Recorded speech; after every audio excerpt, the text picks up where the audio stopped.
నమస్తే, నేను మీ సతీష్. 5 ఏళ్ల జగన్మోహన్ రెడ్డి ప్రభుత్వంలో మరి జగన్మోహన్ రెడ్డి అండదండలు చూసుకుని అధికారం చేతిలో ఉంది కదా అని చెప్పి అనేక అవినీతి అక్రమాలు కుంభకోణాలకు పాల్పడినటువంటి నాయకులు అలాగే అధికారులు మరి ఈ రోజున ప్రభుత్వం మారాక ఒక్కొక్క అవినీతి కార్యక్రమం కుంభకోణాలు బయటపడతా ఉంటే అరెస్టులు అవుతున్నటువంటి పరంపర. ఈ నేపథ్యంలో కేవలం ఒక సామాజిక వర్గాన్ని అంటే రెడ్డి సామాజిక వర్గాన్ని కూటమి ప్రభుత్వం ముఖ్యమంత్రి చంద్రబాబు నాయుడు టార్గెట్ చేశారు, అందుకే ఈ అరెస్టులన్నీ కూడా జరుపుతూ ఉన్నారు అంటూ వైసీపీ ఒక కొత్త రాగాన్ని అందుకుంది. మరి నిజంగా రెడ్డి సామాజిక వర్గాన్ని టార్గెట్ చేశారా, లేదంటే గడిచిన 5 ఏళ్ళు మరి ఏవైతే కనుక వాళ్ళు చేసినటువంటి పాపాలు ఈ రోజున శాపాలుగా వెంటాడుతూ ఉంటే వాటికి ఫలితాన్ని అనుభవిస్తూ ఉన్నారా? ఇవే అంశాలు మనతో విశ్లేషించేందుకు ప్రముఖ రాజకీయ విశ్లేషకులు నాగార్జున గారు ఉన్నారు. సార్ నమస్తే. నమస్తే సార్. ముఖ్యంగా 5 ఏళ్ళు చూసాం, ఏ రకంగా అధికార దుర్వినియోగం కావచ్చు, అవినీతి అక్రమాలు కావచ్చు, ఈ రోజున వాటన్నిటికీ కేసులు ఎదుర్కొంటున్నటువంటి వాళ్ళు అరెస్టులు అవుతూ ఉన్నారు. మరి రిమాండ్ల పేరుతోటి న్యాయస్థానాలు కూడా వాళ్ళని జైల్లో పెడుతున్నటువంటి పరిస్థితులు. దీన్ని మరి అవినీతి కుంభకోణాలు అనేటువంటి అంశాలు పక్కన పెట్టి రెడ్డి కులాన్ని టార్గెట్ చేశారు అనేటువంటి ఒక ప్రచారాన్ని మొదలుపెట్టారు. ఎలా చూడాలి? అంటే సతీష్ గారు, గతంలో కూడా రాజకీయంలో కులం అనేటువంటిది ఉంది. కులాలకు అతీతంగా రాజకీయాలు మొదటి నుంచి లేవు. ఏ సామాజిక వర్గం వాళ్ళు ఆ సామాజిక వర్గం మనవాడు ఉండాలని కోరుకోవటం, అతనికి పనిచేయటం అనేటువంటిది ఉండేది. కానీ జగన్మోహన్ రెడ్డి గారు రాజకీయ అరంగేట్రం చేసిన తర్వాత, ప్రత్యక్ష రాజకీయాల్లోకి ఆయనకు వచ్చిన తర్వాత ఈ కులం అనేటువంటి కార్డ్ని విచ్చలవిడిగా వాడటం అనేటువంటిది మొదలై కొంచెం వెనక్కి గనక వెళ్తే మనకి 2014-19 మధ్యలో ఆయన అధికారంలోకి వచ్చింది.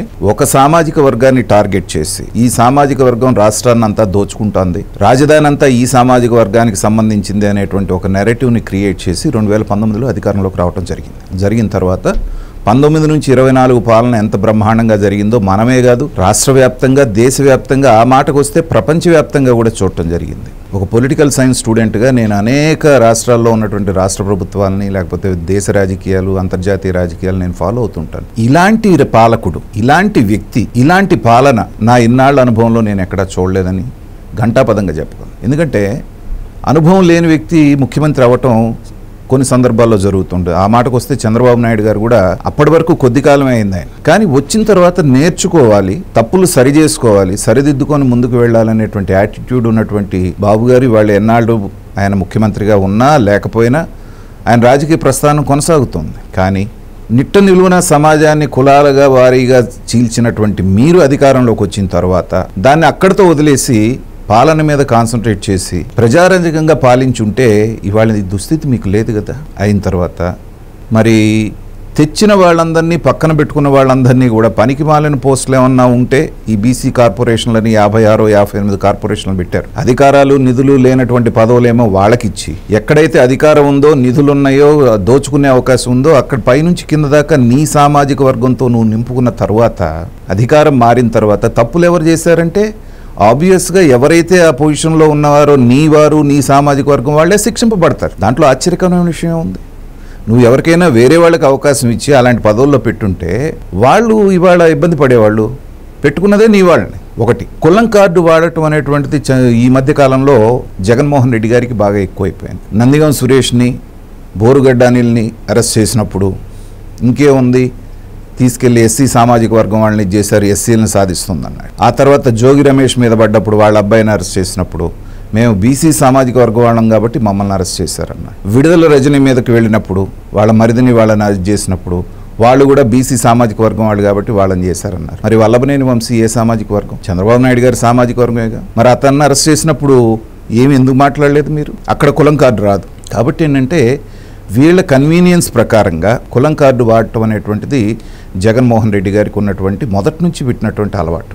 ఒకటి ఇదేంటంటే ఎక్కడి నుంచి వచ్చింది అంటే సతీష్ గారు, ఫ్యాక్షన్ రాజకీయం నుంచి వచ్చినటువంటి వాళ్ళకి ఇవన్నీ కూడా అలవాటుగా ఉంటాయి.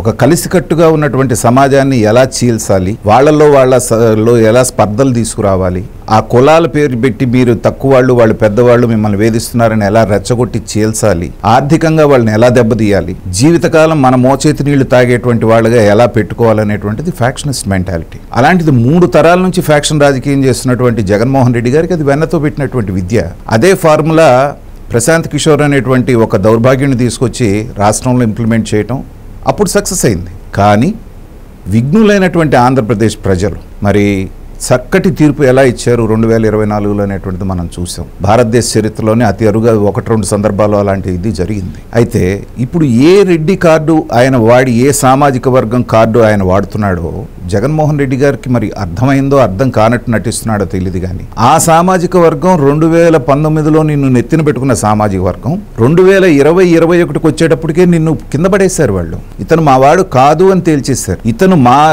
కులం పేరు చెప్పుకొని మా కులానికి ఈ కళంకం తీసుకొస్తున్నాడని అందరూ అటు రాయలసీమ దగ్గర నుంచి ఉత్తరాంధ్ర వరకు వాళ్ళ సామాజిక వర్గం ఎక్కడైతే ఉన్నారో వాళ్ళందరూ మాట్లాడినటువంటి సందర్భం మనం చూసాం. మరి రాయలసీమలో అతి ఎక్కువగా నీ సామాజిక వర్గమే ఉన్నారు. ఎన్ని సీట్లు వచ్చినాయి మరి? ఎందుకని? వాళ్ళందరూ కూడా ఇతను మూలాన మన సామాజిక వర్గానికి చెడ్డ పేరు వస్తుంది. గతంలో 16 నెలలు జైల్లో ఉన్నప్పటికీ కూడా రాజశేఖర్ రెడ్డి బిడ్డను మనవాడనేటువంటి ఒక దీంతో అధికారంలోకి తీసుకొస్తే ఇతను ఏ కొద్ది మందికో ఆయనకి ముఖ్యులై ఆయనకి తాబేదారులుగా వ్యవహరించి పనులు చేసి పెట్టే ఆ సామాజిక వర్గం వాళ్ళని తప్పితే మిగతా వాళ్ళందరినీ పక్కన పెడుతున్నారు. కులానికి చెడ్డ పేరు తీసుకొస్తున్నారు. ఇప్పుడు రెడ్ల విషయం మనకు తెలుసు. వాళ్ళు కూడా కాయ కష్టం చేసుకొని వ్యవసాయ ఆధారిత కులమే అది. ఊళ్ళల్లో పెద్దలుగా ఉన్నారు. ఉన్నా కానీ ఎవరైనా ఆపదలో ఉన్నారు అంటే వాళ్ళని ఆదుకొని వాళ్ళకి కడుపు చూసి పెట్టేటువంటి కులమే. కానీ వీళ్ళు వచ్చిన తర్వాత ఈ కుటుంబం పర్టికులర్గా వచ్చిన తర్వాత వాళ్ళందరినీ కూడా చివరికి సినిమాల్లో కూడా వాళ్ళని దుర్మార్గులుగా చూపించే పరిస్థితికి వీళ్ళు తీసుకొచ్చారు. అది నిజమైనటువంటి రెడ్డి సామాజిక వర్గానికి నచ్చలేదు. అసలు మన చరిత్ర ఏంటి, మన మనస్తత్వం ఏంటి? 10 మందికి సహాయం చేసి మనం పెద్దలుగా ఉన్నటువంటి మనల్ని ఒక రాక్షసులుగా, ఒక దుర్మార్గులుగా, ఒక పనికిరాని వాళ్ళుగా, ఒక దౌర్జన్యకారులుగా ఇతను పేరు తీసుకొస్తున్నాడు. కాబట్టి ఎందుకంటే నేను రాజకీయ విశ్లేషకులుగా చాలా మందితో మాట్లాడుతుంటాను. ఆ పార్టీలో వాళ్ళు కూడా ఉన్నారు. ఆ సామాజిక వర్గంలో చాలా మంది ఫ్రెండ్స్ ఉన్నారు. వాళ్ళు బాధపడేవాళ్ళు. ఇతను చేసేటువంటి దౌర్జన్యం, ఇతను చేసే అవినీతి అక్రమాల మూలన మా కులానికే చెడ్డ పేరు తీసుకొస్తున్నాడు సార్. ఈసారి మాత్రం ఇతనికి చేసేటువంటి అసలు అవకాశమే లేదు, మేము ఇతను మాత్రం రానివ్వండి అని చెప్పి కరాఖండిగా చెప్పిన సందర్భాలు చాలా నాకు తెలుసు. అంటే ఏంటంటే సమాజంలో మంచి చేస్తే ఆదరిస్తారు, చెడు చేస్తే తీసి పక్కన పెడతారు అనేటువంటిది. మీరు ప్రజల్ని ఒక్కసారి మభ్యపెట్టగలుగుతారు కానీ పదే పదే మభ్యపెట్టి అదే కార్డు మళ్ళీ వాడితే వాళ్ళు ఏమంటున్నారు? ఈ మాట అనగానే రేపు పొద్దున వాళ్ళు ఏం చేస్తారు? పైనుంచి కింద దాకా నువ్వు పెట్టుకున్నటువంటి నీ సామాజిక వర్గం వాళ్ళ పేర్లన్నీ ఒక లిస్టు బయటికి తీస్తారు. దగ్గర 150 మంది నుంచి 200 మందిని కీలక పదవుల్లో నీ వాళ్ళని ఎలా పెట్టుకున్నావు? అదే తెలుగుదేశం ప్రభుత్వం ఉన్నప్పుడు ఏం చెప్పావు? 42-43 డిఎస్పీ పోస్టులు భర్తీ చేస్తే దాంట్లో 40 మంది ఆ సామాజిక వర్గం వాళ్ళని పెట్టుకున్నారనేటువంటి ఒక దుష్ప్రచారం చేసి ప్రజలు నమ్మేటట్టు చేశావు. ఆ రోజు నమ్మారు వాళ్ళు. తీరా చూస్తే ఇద్దరే ఉన్నారు దాంట్లో, ఆ లిస్టులో. అది నువ్వే నీ అసెంబ్లీ సాక్షిగా నువ్వే చెప్పావు. అంటే అబద్ధాలు ఆడటం, ప్రజల్ని మభ్యపెట్టడం అనేటువంటిది వెన్నతో పెట్టినటువంటి విద్య జగన్మోహన్ రెడ్డి గారికి. అదే దాన్ని మళ్ళీ ఆయన ప్రయోగించాలని ప్రయత్నం చేస్తున్నారు. కానీ ప్రజలు ఒకసారి నమ్మారు, ఒకసారి మోసపోయారు. మళ్ళీ మోసపోవడానికి వాళ్ళు సిద్ధంగా లేరు.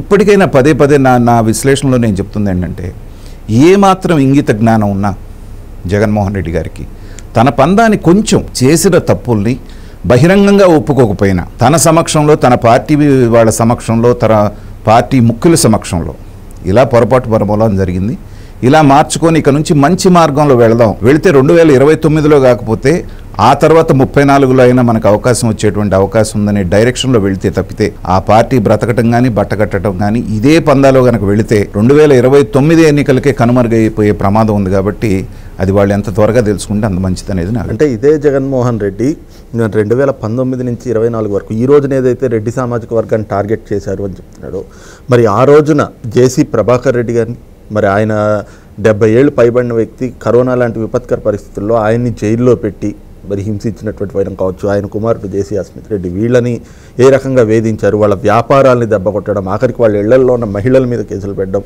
అదే సమయంలో చూస్తే ఏదైతే ఆయన చెప్పుకునే నా ఎస్సీ, నా ఎస్టీ, నా బీసీ, నా మైనార్టీ అని చెప్పి డాక్టర్ సుధాకర్ దగ్గర నుంచి ఇక్కడ అబ్దుల్ సలాం వరకు కూడా మరి ఈ పరిణామాలన్నీ చేసి ఈ రోజున కులం కార్డు తేవడం. నేను అనేది అదేనండి, దాన్ని తన కన్వీనియంట్గా వాడుకోవడానికి. ఇప్పుడు మాయాబజార్ సినిమాలో ఘటోద్గజుడు దగ్గర ఉన్నటువంటి అతను అంటాడు, అస్మదీయులు తస్మదీయులు అంటారు. మనవాడైతే వాడు ఎవడైనా పర్వాలేదు, మనవాడు కానివాడు మనవాడైనా సరే, మన మాటని ఎదిరించిన వాడు, మనల్ని కాదన్నవాడు మనవాడైనా సరే వాళ్ళు అంతు చూడటం అనేటువంటిది జగన్మోహన్ రెడ్డి గారికి మనస్తత్వం. అతనికి కులాభిమానం ఉందని కూడా నేను అనుకోవట్లేదు. చాలా మంది ఏమనుకుంటారంటే జగన్మోహన్ రెడ్డి గారికి రెడ్లకే చేస్తారు, రెడ్ల పట్ల ఆయనకి ఇది ఉంది అనుకుంటారు. కానీ నాకుగా ఆయన పరిశీలిస్తే అర్థమైంది ఏంటంటే ఆ కులం పట్ల కూడా పూర్తి స్థాయి ఆయన ప్రేమ ఉందని నేను అనుకోవట్లేదు. అవసరార్థం ఆర్థికంగా వాళ్ళు బలంగా ఉన్నారు, ఉన్నటువంటి 3 ప్రాంతాల్లో ఒక ప్రాంతాన్ని శాసించగలిగే స్థాయిలో వాళ్ళు ఉన్నారు కాబట్టి, వాళ్ళతో అవసరం కాబట్టి ఆ కులం కార్డు వాడుతున్నారు, దాని ద్వారా వాళ్ళని వాడుకున్నారే కానీ వాళ్ళలో ఎంతమందికి ఆయన ద్రోహం చేశారు? ఇందాక మీరు చెప్పిన జేసీ బ్రదర్స్ దగ్గర నుంచి లిస్ట్ తీసుకుంటే చాలా ఉంది. బైరెడ్డి రాజశేఖర రెడ్డి దగ్గర నుంచి చాలామంది ఉన్నారు వాళ్ళందరూ వివేదించి వచ్చినటువంటి వాళ్ళు. సరే, ఈ వేరే చర్చ కూడా ఉంది, నికార్స్ అయినాళ్ళ నికార్స్ కానాళ్ళ, ఆ చర్చ మనకు అనవసరం.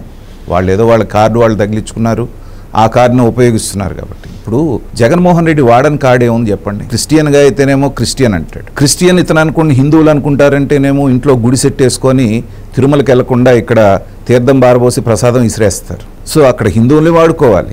రిషికేశ్కి వెళ్ళేమో నేను క్రిస్టియానిటీ వదిలేశాను హిందువునయ్యానని వైజాగ్ స్వామితో మునకలేసి గంగానదిలో హిందువుని అయిపోయానంటారు.